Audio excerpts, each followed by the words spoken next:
بسم الله الرحمن الرحیم. سلامونه او نیکې هیلې ګرانو زده کوونکو ته هیله ده چې روغ او جوړ اوسئ. بیا هم د تاسو د کورو ښوونکې زینب حمیدي د تاسو په چوپړ کې تاسو ته ښه راغلاست وایي. څنګه چې ګرانو زده کوونکو تاسو ډېر ښه اوس پوهیږئ چې تاسو د ریاضي مضمون د دریم ټولګی پښتو ژبه کې زه تاسو ته درس درکوم او بیا هم د نن لوست چې د مونږ څه شی دی شپږم لوست چې موضوع یې څه شوه د څو رقمي عددونو جمع کول چې د جمع حاصل یې د 100,000 نه زیات نشي. د دې پوښتنو برخې ته راځو. د پوښتنو برخه بیا هم په دوه برخو باندې ویشل شوې ده چې لومړی برخه به یې موږ په دې برنامه کې کاروو او په دوهمه برخه یې په بله برنامه کې.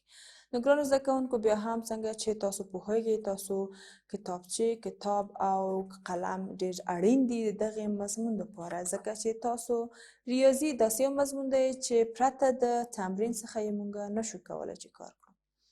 نو ګرانو زده کوونکو څنګه چې انشاءالله تاسو به د خپلې کتابچې هم آماده د ځانه سره لرئ نو راځو د خپل د تمرین د پوښتنو لور ته. تاسو بیا هم که چېرته خپل په کتابونو کې وګورئ نو 21مه پاڼه یا 21م مخ دی. نو انشاءالله چې تاسو به دغه 21م مخ خلاصوئ او د ما سره به یو ځای د دغې سوالونو یا د پوښتنو په حل کې مخ ته وځئ یا به هم د موږ سره مرسته کوئ. نو راځئ چې یو ځای سره بیا هم شروع کړو. تاسو د نننۍ پوښتنې لومړی بخش څه شی دی؟ لومړي بخش کې تاسو ته ویلي دي چې د حاصل څخه په ښه کار اخیستنې سره لاندې پوښتنې حل کړئ. یعنې د تاسو دغه سوالونه هغه سوالونه دي چې کله یې مونږ حل کړو نو حتما مونږ ته به دلته حاصل لاسته راځي. یعنې هغه حاصل بیا مونږ هم ټولوو. نو دا اوس په ډېر ساده شکل باندې مونږ دغه د خپل د جمع عملیه مخ ته وړو او یو په یو یې حلوو. نو تاسو هم کولی شئ چې د هرې سوال د حل وروسته تاسو هغه په خپله کتابچو کې ولیکئ تر څو که چېرته تاسو د خپل د ازموینې لپاره آمادګي نیسئ نو تاسو په کتابچو کې به دغه سوالونه حل کړي د تاسو سره موجود وي او دا به ډېره مرسته وکړي تاسو سره تر څو تاسو په خپلو ازموینو کې بریالي شئ. ګرانو زده کوونکو د مونږ لومړی سوال بیا هم هر سوال د حل دپاره مونږ څو قدمونه اخلو. لومړی پړاو یې څه شی وي؟ مونږ د خپل د سوال اجزاوې لولو یعنې تر څو مونږ د اعدادو د لوست او لیک سره آشنا شو.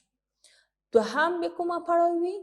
مونږ یې د طبقه بندي په نظر کې د نیولو سره هغه سوال حلوو او حاصل یې هم د ځانه سره ټولوو. لومړی سوال د مونږ کوم عدد دي چې یو د بل سره باید جمع شي؟ راځئ چې بیا هم یو ځای سره لولو. لومړی جزء څه شی دی؟ 1443. دوهم جزء 1858 یعنې 1443 د 1858 سره ټولیږي یا جمع کیږي. لومړی 3 جمع 8 څو کیږي؟ آفرین ډېر ښه 11. 11 یویزې لیکو او یوې هم دلته حاصل پاتې کوو. 4 جمع 5 9. 9 جمع 1 10 یعنې 0 لیکو او یوې دلته حاصل پاتې کوو.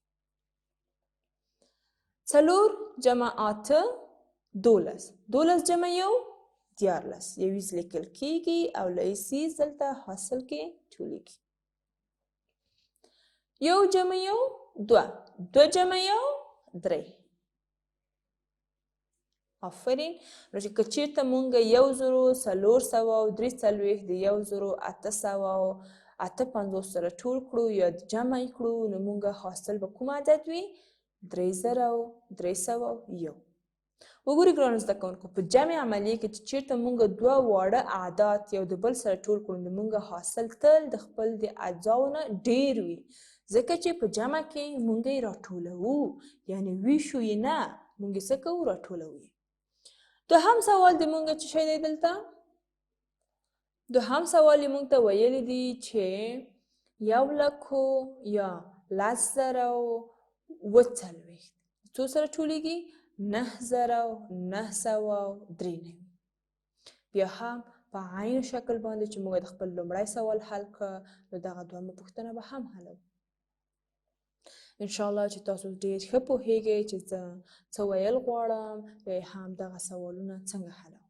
انشاءالله ګرانو زده کوونکو تاسو به اوس هیڅ کومه ستونزه نه لرئ د اعداد په لوست کې، په لیک کې او هم د هغې په طبقه بندي کې په جدول کې. نو د مونږه لومړی یا یویزه خانه چې د لومړی جز دی د یویزې خانه یا د یویز رقم د لومړي دویم جز سره جمع کیږي او په یویزه خانه کې لیکل کیږي. 7 جمع 3 لس. آفرین. صفر لیکو یوې حاصل پاتې کیږي. 4 جمع 9 دیارلس. دیارلس جمع 1 څوارلس. بیا هم 4 لیکو یوې دلته راټولو. 1 جمع 9 لس. صفر لیکو او یوې هم دلته راټولو. 1 جمع 9 بیا هم لس. صفر لیکو یوې راټولو. دلته کوم عدد نشته، دا په دې معنا چې صفر دی. نو 1 جمع صفر خو بیرته 1 کیږي. 1 جمع 1 2. د مونږ عدد څه شي شول؟ 0,40. کله مو چې 10,40 د 9,900 او 93 سره یو ځای کړل یا مو جمع کړل، نو کوم عدد مو لاسته راغی؟ 0,40. په همدې ډول سره مونږ د خپل دریم پوښتنه هم حلو. مونږ ته ویلي دي چې تاسو 3,450 د 40,900 سره ټول کړئ. نو بیا هم مونږ په همدغه ترتیب سره دا پوښتنه هم حلو. انشاءالله چې تاسو ګران زده کوونکي آماده یاست. 6 جمع 7 14. 3 لیکل کیږي، یوې هم دلته حاصل کې ټولیږي. 15 جمع 0 15. 15 جمع 1 6. 4 جمع 9 څو کیږي؟ آفرین 14. حاصل مونږ نه لرو چې ورسره ټولې کړو، خپله 14 دلته 3 لیکو، یوې دلته حاصل پاتې کیږي. 3 جمع 0 3. 3 جمع 1 4. دلته هم هیڅ عدد نشته، مطلب 0. 0 جمع 4 4. اوس چې کله مونږ د خپل دغه 3,450 مو د 40,900 سره ټول کړو، څو شول د مونږ حاصل؟ 4,363. یعنی یویز لسیز سلیز زریز لسریز. مونږ یې وایو چې 4,363. ګرانو زده کوونکو، هیله ده چې تاسو د خپل دغه سوالونو لومړی پړاو یا لومړۍ برخه حل کړله او په خپلو کتابچو کې هم ولیکل. نو اوس راځو د خپل د پوښتنو دوهم جز. دوهمه پوښتنه د مونږ ته ویل شوې ده چې پوښتنې خپلې کتابچو ته نقل او په تشو ځایونو کې مناسب عددونه ولیکئ. یعنی لومړی کار زموږ څه شی دی؟ لومړی مونږ دغه سوالونه په خپلو کتابچو کې لیکو او بیا یې هم هغه څه کوو؟ حلو. یعنی تش ځایونه یې په مناسبو اعدادو ډکوو. ګرانو زده کوونکو، څنګه یې چې دلته مونږ ته ویل شوي دي چې د مونږ لومړی جز د دغه عدد څه شی دی؟ نشته. دوهم جز یې مونږ ته ویلي دي چې 488 او د مونږ حاصل هم 488 دی. نو ګرانو زده کوونکو، دې نه مونږ باید دا حس ولګوو که چېرته د مونږ عدد یا حاصل بیرته هم همغه عدد وي، دا په دې معنا چې د مونږ لومړي عدد 0 سره ټول شوي دي، نو په دغه ځایونو کې به مونږ څه لیکو؟ 0. اوس راځئ چې د دې وازمایو چې آیا مونږ چې دغه تش ځایونه په صفرونو ډک کړي، د مونږ حاصل به دې سره صحیح وي او که غلط؟ 0 جمع 8 8. 0 جمع 7 0 جمع 4 4. ډېر ښه. ومو لیدل؟ په ډېره ښه توګه سره مونږ هغه اعداد د خپل د دوهم جز سره جمع کړل چې د هغې حاصل هم تغییر نشو. دلته یې مونږ ته دا سوال په لږ توپیر سره راکړی. څنګه؟ د سوال بعضې برخې حل شوي دي، بعضې نورې تش دي. هغه تش ځایونه به مونږ یو د بل په مرسته سره حلو. څنګه؟ مونږ قدم په قدم مخته ځو. لومړی عدد د مونږ څه شی دی؟ 3. بل عدد مو څه شی دی؟ آفرین، نشته څه شی دی، تش دی. نو مونږ څنګه چې وویل دغه 0 یا دغه 1 چې دلته حاصل دی، دا د دې لسیز و، یعنی 12 د مونږ حاصل و. نو اوس مونږ د 3 سره کوم عدد دلته ټول کړو چې حاصل یې 12 وي؟ آفرین، حتما تاسو به وایئ چې 9 هغه عدد دی چې د 3 سره یې ټول کړو، دلته څو کېږي؟ 12. چې د 12 یویزې لیکو او لسیز یې دلته ټولو.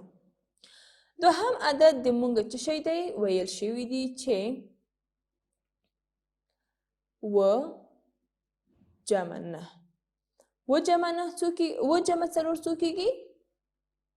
11 11 جمع یو 12 نو 12 دوه لیکو او یو دلته هم پاتې کوو. په همدې ډول سره اوس 3 جمع یو څو کېږي 4 جمع کوم عدد شي چې موږ د حاصل یې 15 شي؟ آفرین حتما تاسو به وایئ چې یو جمع 3 4 جمع یو 15. نو اوس 103 او یا چې کله د 349 سره ټول شي یا جمع شي حاصل به کوم عدد وي؟ 522. نو په دې ډول باندې موږ دغه تش ځایونه حل کړل. اوس راځئ چې موږ د خپل دغه دوهم یا درېیم پوښتنې ته ځو. درېیمه پوښتنه کې بیا هم په همدې ډول موږ د خپل د تش ځایونو په ډکولو کې یو د بل سره مرسته کوو. موږ ته ویل شوي دي چې 6 د کوم عدد سره ټول شي چې حاصل یې 14. ولې 14 شي؟ ځکه چې موږ لسیز دلته ټول کړی، لسیز یې یو دی. نو که لسیز دلته 2 وای نو حاصل به د موږ 24 ول. که حاصل دلته 3 وای نو حاصل به د موږ 40 ول. خو دلته یو دی یعنی 14. 6 سره کوم عدد ټول شي چې حاصل یې 14 شي؟ راځئ چې یو ځای سره پیدا کړو. یعنی که چیرته موږ 6 ولرو نو کوم عدد به 14 ته موږ ورسوي؟ موږ د 6 نه بعد یې حسابوو. خپل د ګوتو په مرسته موږ وایو چې 8 9 10 11 12 14 14. اوس ګران زده کوونکو راځئ دغه ګوتې چې موږ وشمېرو دا بېرته له سره حساب کړو. 1 2 3 4 5 6 7 8. نو د موږ کوم عدد دی؟ دا عدد 8 دی. یعنی که چیرته 8 د 6 سره ټول شي نو د موږ حاصل څه شی دی؟ 14. په همدې ډول سره 8 د 0 سره ټول شي 8 چې یو سره جمع کړو 9.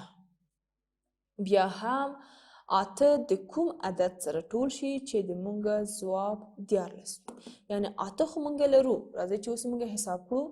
8 خو لرو، 8 نه بعد یې حسابوو 9 10 11 12 14.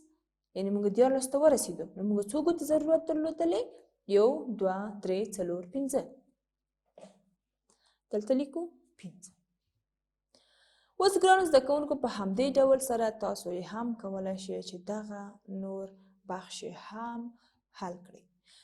ګرانو زده کوونکو دا و د موږ د پوښتنو لومړۍ برخه. تر بیا برخو مو پاک الله سپارمه. هیله ده چې تاسو به دا پوښتنې په خپلو کتابچو کې لیکلي وي او د کورنۍ دندې په حیث نور سوالونه د ځان سره کار کړئ. خپلو همزولو ټولګیوالو ته یې هم زده کړئ. بیا تر بل درس مو په پاک الله سپارم. خدای پامان.